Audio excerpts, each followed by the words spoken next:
In the last episode, our Vision Group journalist narrated pre-travel training to Saudi Arabia.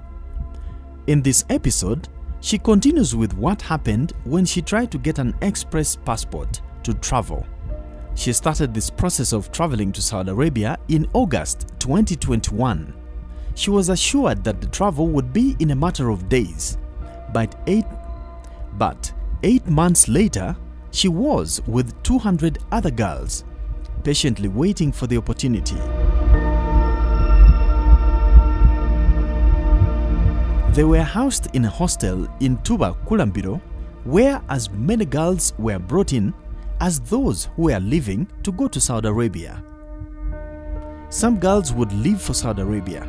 Their bosses would come and read the names of the girls selected to go. For those like our undercover journalist, whose names were not yet read, had to wait for infinity, hoping and praying for an opportunity in the next batch.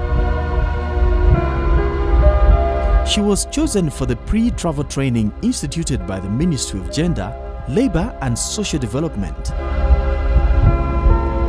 The training is supposed to groom the girls who are traveling for house girl work in what to expect, Arab etiquette, courtesy, how to use home appliances, and how to save or remit money to Uganda from Saudi Arabia, and so much more. They completed it at Labour College of East Africa, Namwongo campus on Bukasa Road. It was supposed to take 2 weeks, but their recruitment company, Zion, withdrew them after 1 week. They were then told to return home to prepare for our flights to the Kingdom of Saudi Arabia. She asked Rosette, their Zion supervisor, whether ministry wouldn't know that they cheated and blocked them at the airport, and she laughed. Apparently, the owners of the training institution also work in the ministry. On March 17th, management at the college asked them to sign out that training was done. They signed out and waited for Zion management to pick them. Aisha came the following day on 18th and asked them to contribute 5,000 shillings each for transport back to Zion offices in Kulambiro. They paid and were transported in 8 taxis. When they got to the office, their bosses told them to go home for a week, because if they were found at the premises, the company would land into problems. Pre-departure orientation was supposed to be conducted for a period of not less than 14 days, according to the regulations, and a recruitment agency must deploy its domestic worker within the period of 30 days after the training. Also, the approval is submitted by the training institution to the ministry for approvals at least 7 days before the pre-departure orientation is conducted. The regulation further explains that ministry has the right to suspend accreditation of a pre-departure training of the institution if the institution does not conduct orientation for a period of 14 days.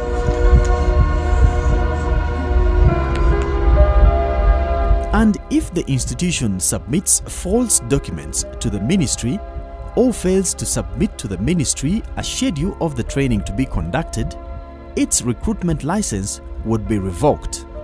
The list Zion submitted to the training institution had 261 names, including those who joined them after they had started. They were told that the college would still have to wait for the 2 weeks before they submitted their certificates to the ministry for approval.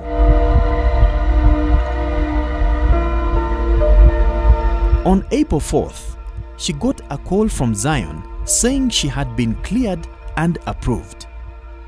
She was therefore to report to the hostel at once. But she was also supposed to go through HIV, pregnancy, and hepatitis B tests before she would be admitted back to the hostel to wait for her visa. The Gulf Cooperation Council medical examination, which she had done in August last year, had expired, and she needed to do another.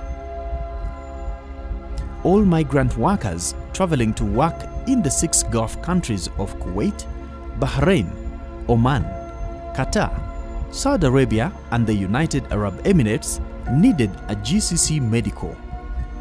The girls called each other and discovered there were many who had been called. They were all excited until they arrived at the office in Kulambiro. Shamim, one of the office administrators, told her that the company wanted to deal with those who have a valid GCC medical first. Those whose medical certificates had expired had to wait. That was a freezing shot. On return to the hostel, Zion conducted a medical exam for pregnancy and HIV. A nurse took their samples and they had to wait for about 30 minutes before they got their results from Ferras. On May 4th, she was called back to the hostel and told that her visa was ready. But her passport was the old machine-readable one. She didn't have the e-passport. She was asked to pay $250,000 to be helped with a new passport. There were 15 girls who needed new passports. The scaring thing was that her visa was issued on April 24th and would expire 3 months from the date of issue. On May 16th, she was assured that the passport books were out of stock, but that she could get an emergency one at a cost. The man they gave her to get for her through was Kenneth Ikinyom, who claimed to be working with the Ministry of Internal Affairs. He asked her to pay 650,000 shillings and he would get her the book in just 1 day. He took her through the process to show how he had no big share of the required 650,000 shillings because he had to reverse her application from Mbarara, where Zion had posted it, to Kampala. The next day, Kenneth changed the story. He said he was not able to pick the passport. He asked her to go to Chambogo and a man called Ojara would give it to her. On May 18th, while in the waiting area in Chambogo, Kenneth sent her Ojara's phone number contact as 0773 05 8828.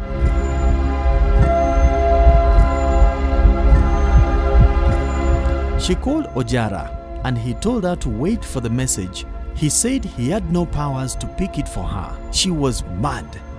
She told him all the false promises she had gone through and insisted Kenneth had said Ojara would give her the passport from Chambogo. Ojara just replied that if she wanted the passport from Kampala, she had to write to the Commissioner Immigration of the Ministry of Internal Affairs first. In the next episode, our undercover journalist narrates her meeting with Internal Affairs Minister Kahinda Otafire.